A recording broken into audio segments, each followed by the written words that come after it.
If there is no self, then who is listening to this Dharma talk?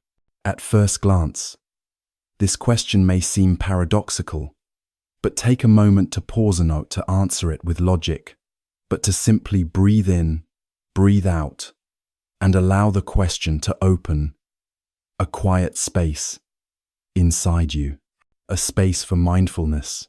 Try sitting still for a moment.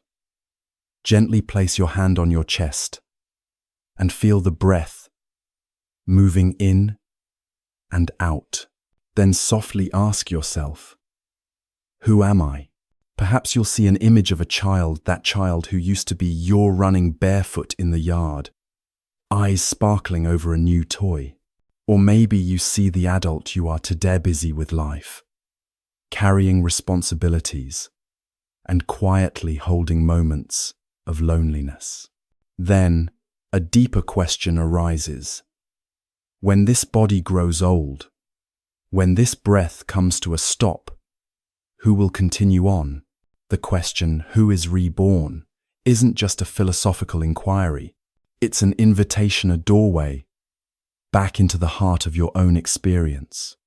The Buddha didn't ask us to answer this with theories.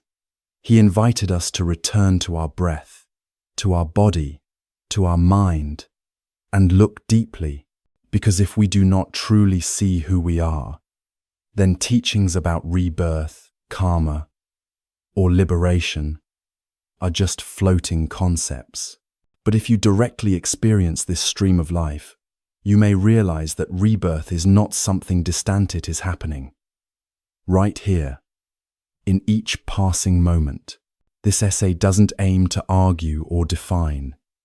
It simply offers an invitation to come home to yourself, to look again not through ideas or identities, but through present moment awareness. If you choose to walk along with this reflection, don't rush to find a conclusion. Let the question live in you, like a dewdrop resting on a leaf, clear, weightless, and patiently present. Because sometimes the most liberating answers arise not from words, but from a silent knowing that gently blooms from within. Part 1. Seeing yourself again. There is nothing that is me. Most of us live with the belief that we know who we are. From a young age, we are given a name, a body to take care of, a past to remember, and a future to dream about. All of this slowly forms what feels like a solid sense of self. I think, I feel, I choose, I suffer, I succeed. But if you truly pause, sit down in stillness, follow your breath gently, and ask, who am I? 10, 9, Li, 9, 10, 9. You may begin to realize everything you call me is constantly changing. Nothing stays long enough to be truly called a self. When you feel sadness, that sadness doesn't last. When you're angry, the anger eventually fades. Even your most private thoughts arise and vanish. On their own, you don't fully control them. The thing you refer to as I is not a fixed being, but a collection of mental habits, memories, sensations, and labels. Yet, over time, we take that collection to be something real, something that suffers, that is reborn, and that needs saving. In the light of mindfulness, the Buddha invited us to look again, not through ideas, but through our direct experience. He taught that what we call a person is not a thing, but a process, composed of 5 aggregates: pancakanda, form, feeling, perception, mental formations, and consciousness. Form is the physical body, skin, bones, blood, eyes, ears, organs. It changes every moment. Each day the body grows older. Every cell is dying and renewing. You're no longer the 5-year-old child you once were, even though you still carry the same name. This body is not fixed, said it's a flowing stream of physical conditions. Feeling refers to the sensations we experience, pleasant, unpleasant, or neutral. Whenever we see, hear, touch, or think, some feeling arises, but no feeling lasts.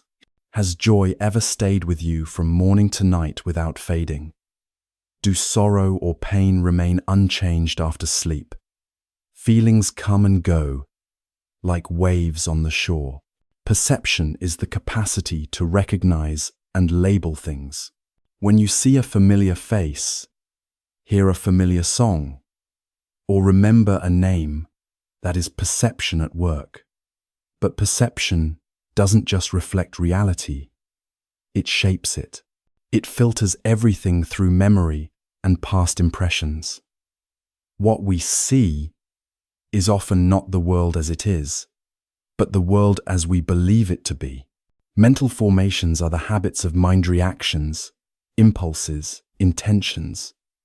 Sometimes you feel angry without knowing why, or sad without a clear cause.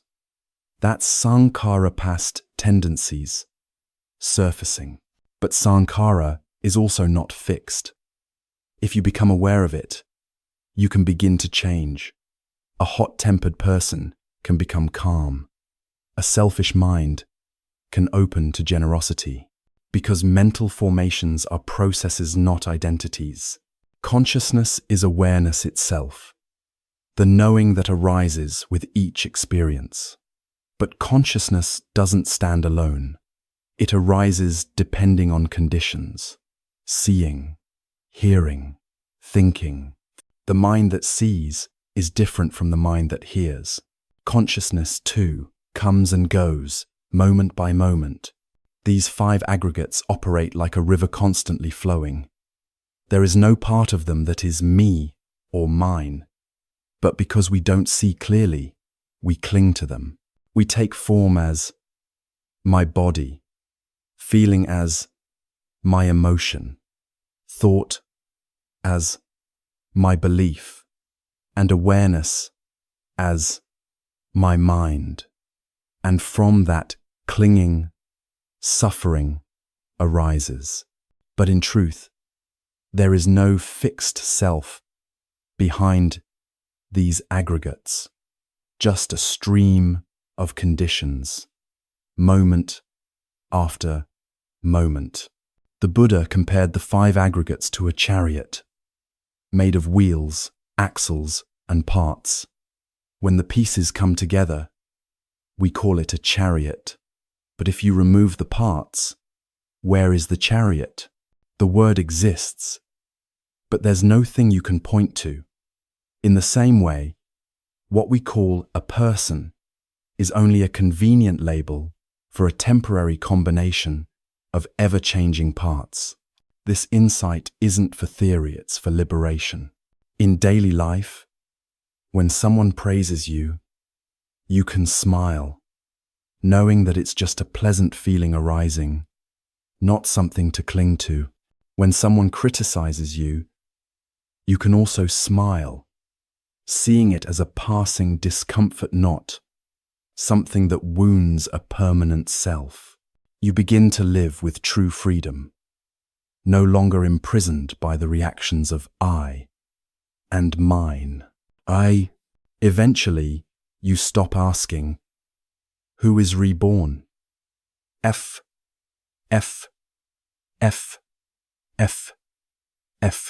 because you've seen that there is no one, only the stream of karma and mental conditions continuing, like clouds turning into rain, rain into rivers, rivers into ocean mist. Nothing solid moves from place to place, yet the continuity remains. And when you see this clearly, a great weight lifts. You no longer need to protect a self-image. You no longer need to defend, possess, or prove anything. because you were never a thing to begin with. You are life flowing, breath by breath, moment by moment, free, formless, and awake. Part 2. There is no one reborn, only continuation.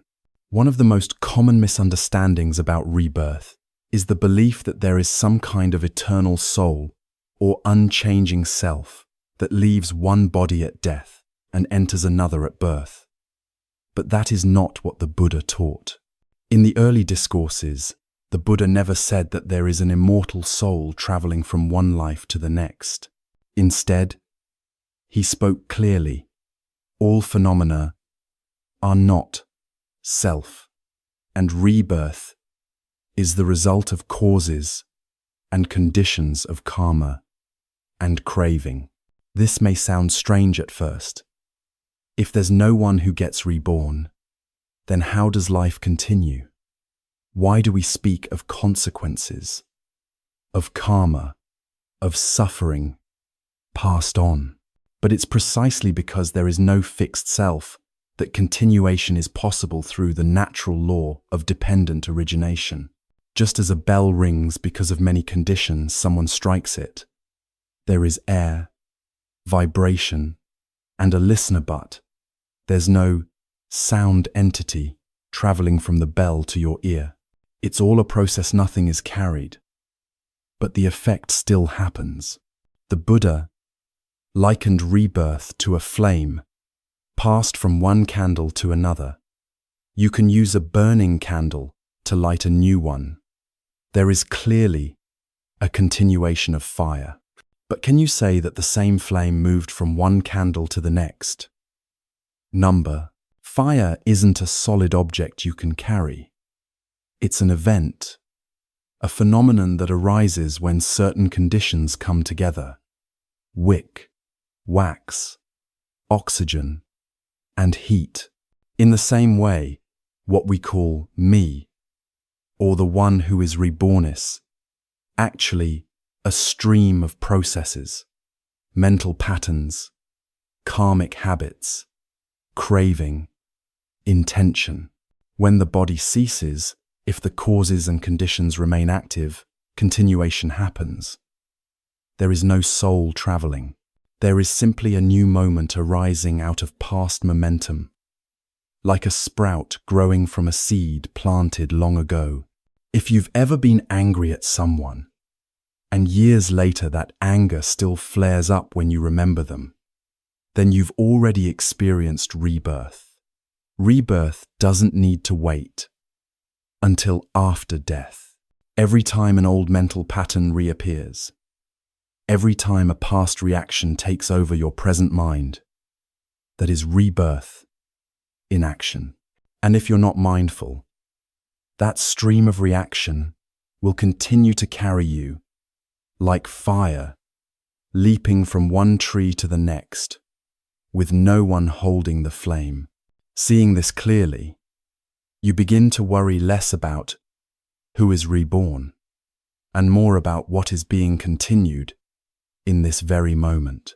Because truly, there is no one being reborn, but there is a stream of consciousness, of karma, of mental energy flowing on. There is no one carrying karma, but karma carries itself forward through its own momentum. The real question then is not, where will I go after death? But, what am I continuing right now? One, tot, rai, time, rai, ride. One ride, tine, ride, right, right. A simple question, but one that may open an entire path of transformation. Part 3. Craving and karma, the fuel of continuation. When we speak of rebirth, the question is no longer who is being reborn, but rather what is being continued. The Buddha taught that what keeps the cycle of becoming turning is not a soul or a permanent self, but two deep forces within the mind: craving, tanha, and becoming, bhava. And the path through which this continuation expresses itself is karma, or intentional thoughts, words, and actions. As long as the mind keeps holding on, keeps desiring to become someone, or something even, desiring not to exist at all, then the wheel of rebirth keeps spinning. This craving takes many forms. Sometimes it's sensual desire, wanting pleasure, comfort, security. Sometimes it's the thirst to become, to achieve, to be somebody, to fulfill an identity. And sometimes it's the opposite, a longing for non-existence, to disappear, to not feel anything anymore. But whether it's desire for being or desire for non-being, it is still clinging. And as long as clinging remains, so does the momentum of rebirth. It's like trying to rest on a wheel that is still spinning. Just by wanting, you've already set things in motion again. You can reflect on this in your own daily life.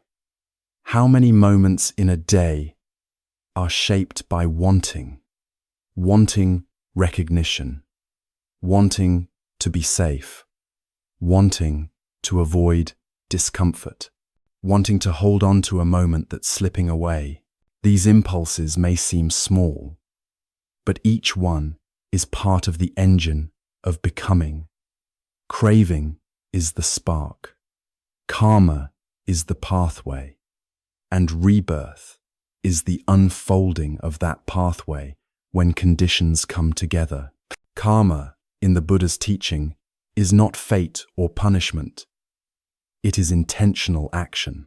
Every time you think with awareness, speak with intention, or act with mindfulness, you plant a seed in your stream of consciousness. That seed doesn't disappear. It may lie dormant, but when the right conditions arise, it will bear fruit, sometimes in this life, sometimes in a future one. Rebirth doesn't happen because someone deserves it. It happens because the seeds are still alive and the soil is still fertile. You might say a harsh word and think the moment has passed, but that energy remains, echoing in the heart of another and in your own. When and in your own, a thought of anger or fear, even if not acted upon, still leaves a trace in the mind. A compassionate thought, a kind gesture, a decision made with clarity, these two are karma, and they carry with them the fragrance of awakening. Rebirth is not a mysterious event.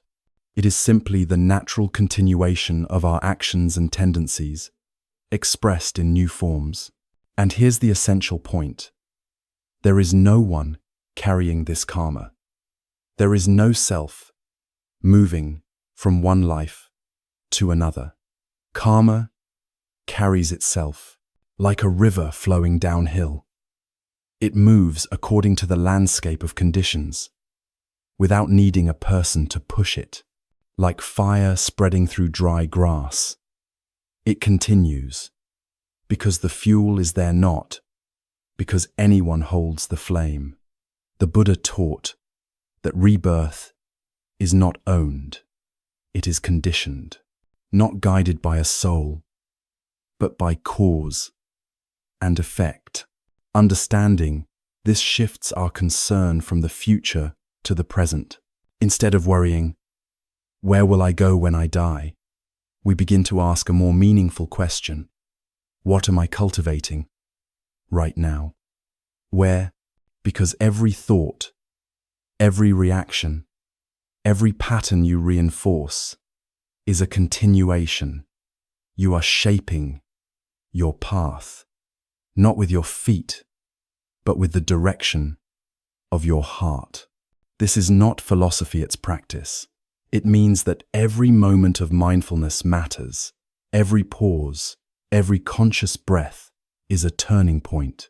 When you choose to listen instead of react, when you breathe instead of blame, when you soften instead of tighten, you're not just creating peace for this moment, you are shaping the conditions for what comes next. There is no need to ask who will be reborn. There is no one, but the question remains deeply human. What in you will be continued? And right now, in this breath, you have the chance to begin again. Part 4. Rebirth doesn't only happen after death. It's happening now. One early morning, before the sun had fully risen, I sat on the veranda of the monastery, quietly watching a drop of dew roll across the surface of a lotus leaf. It appeared for a moment, shining, trembling, then vanished into the light. At that very moment, I saw clearly, life, too, is just like that. It is born, and it fades, again and again. Many people think of rebirth as something that only happens after this body stops breathing. But if you sit still and truly listen to your own breath, you may begin to see that rebirth is happening in each and every moment of the present. Each in-breath is a beginning. Each out-breath is a letting go. A thought arises and already it has changed shape. A feeling appears and already it has softened or vanished. The Buddha called this Kanika Maranatha, death that happens in every moment. This is not a metaphor. It is the reality of life unfolding right now. Just as waves rise and fall on the shore, just as petals bloom and fall to the earth, so too, our body, our feelings, our thoughts are constantly being born and dying, moment to moment. If you truly see this, you will understand that rebirth is not some grand event far away in the future.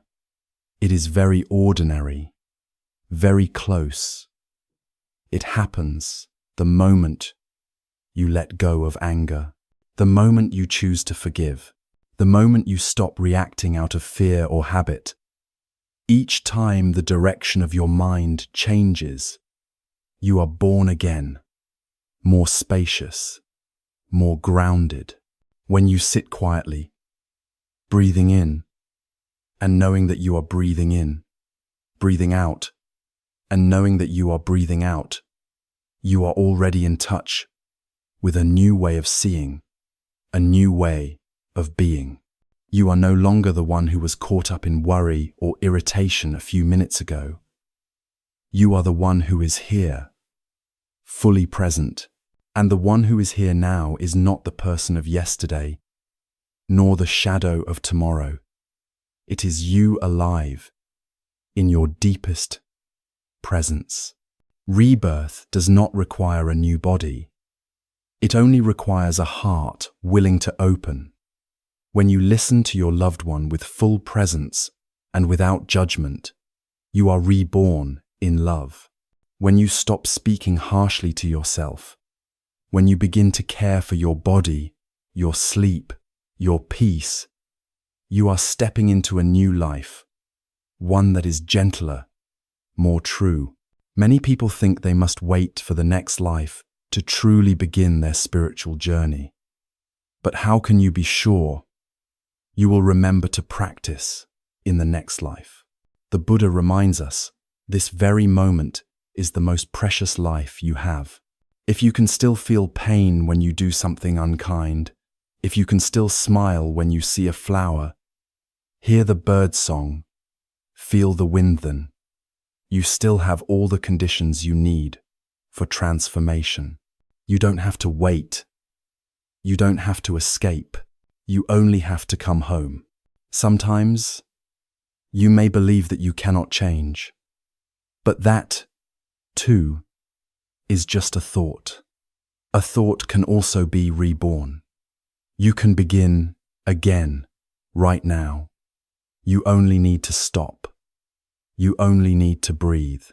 A person who has lived in anger for 10 years can still smile in this morning light if they truly want to return.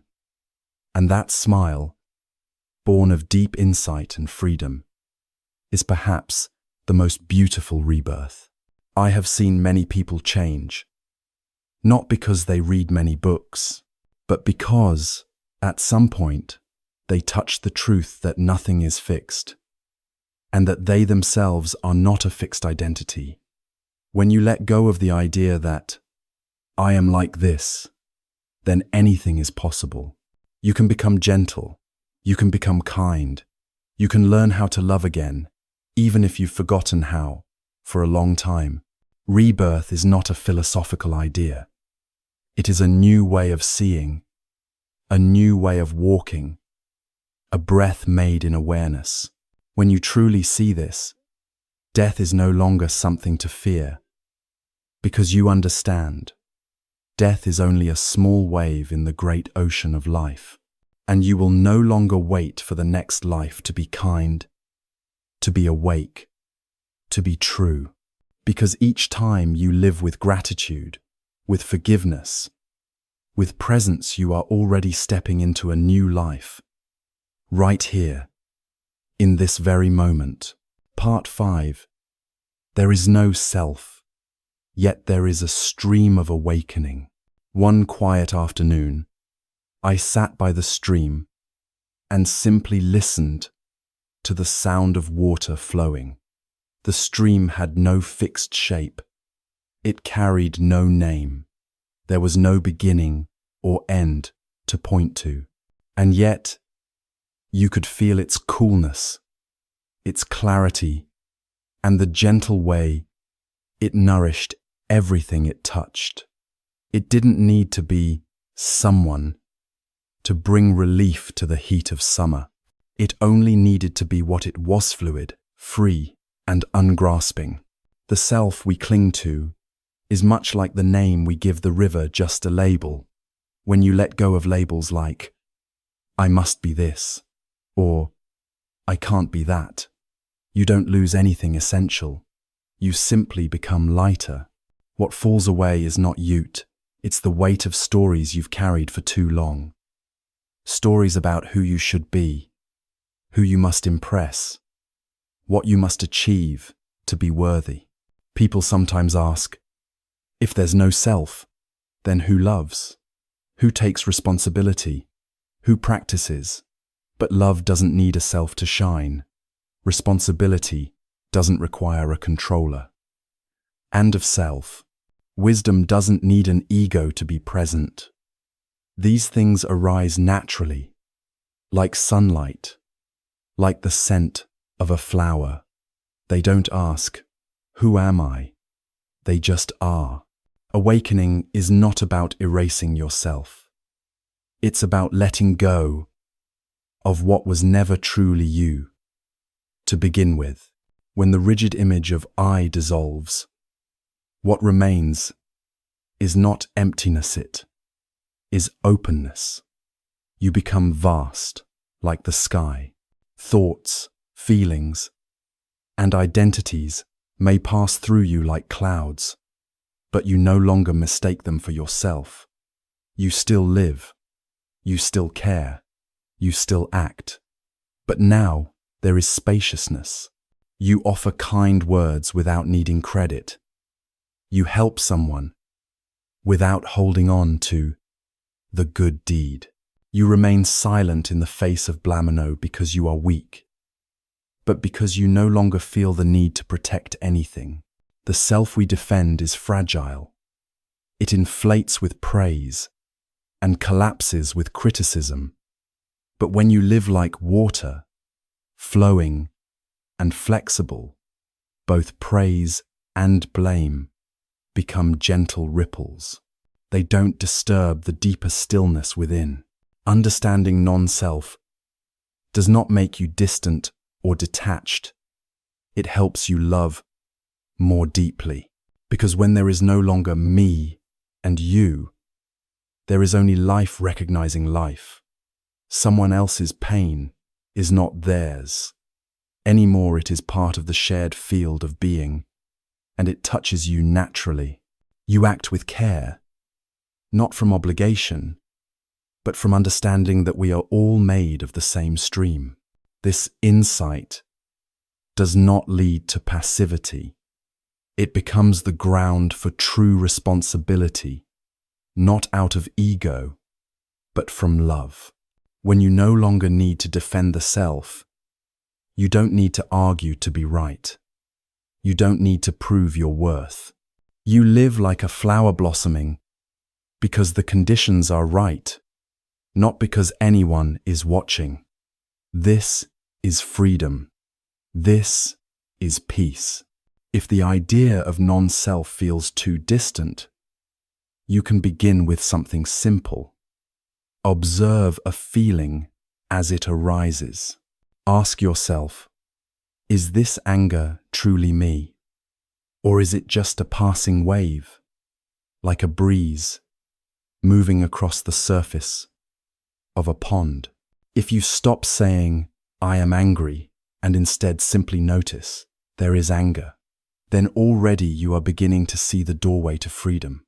One friend once told me during a retreat, I thought I had to find out who I am in order to live deeply, but now I see I don't need to know who I am. I just need to know that I'm breathing, walking, and present. That is enough. I smiled, because that is what the Buddha discovered too. There is nothing to hold on to. And yet, everything you need is already here.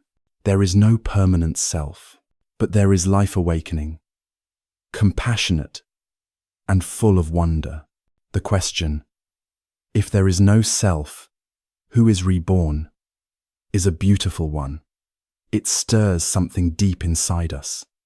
It invites us to pause, to breathe, to turn inward, and look deeply into the nature of life. But if we become stuck in the question itself, we may forget the most important thing. We are here to wake up, not to solve riddles. The Buddha never asked us to believe blindly. He simply pointed to reality. There is suffering, and there is a path that leads out of suffering. He didn't urge us to define who is reborn. Instead, he gently guided us to see the process of craving, of clinging, of becoming, and to let go. When we see clearly the nature of impermanence, of non-self, and of dependent origination, we stop trying to hold on to a solid, unchanging I. And when there is no more grasping, rebirth is no longer necessary. You don't need to wait for the next life to be born again. With each mindful breath, with each moment you release anger, or offer forgiveness, or touch stillness, you are already being reborn. Not in a future world, but right here, in this very moment. So the question, who is reborn, doesn't need an answer. It is a doorway, a gentle invitation to see there is nothing to cling to and nothing to become. You don't have to know who you are across lifetimes. You only have to be fully alive in this breath, with compassion, with understanding, with freedom. Thank you for walking with us all the way to the end of this reflection. If something in this video has touched your heart, we warmly invite you to leave a comment and share your insights. Don't forget to like the video, share it with someone who may need it, and subscribe to TT-Buddhism Space for mindful teachings, simple and deep, told in the language of everyday life. May you live your days with ease, with clarity, and with the gentle joy of knowing rebirth doesn't have to wait. It begins now, with your next breath.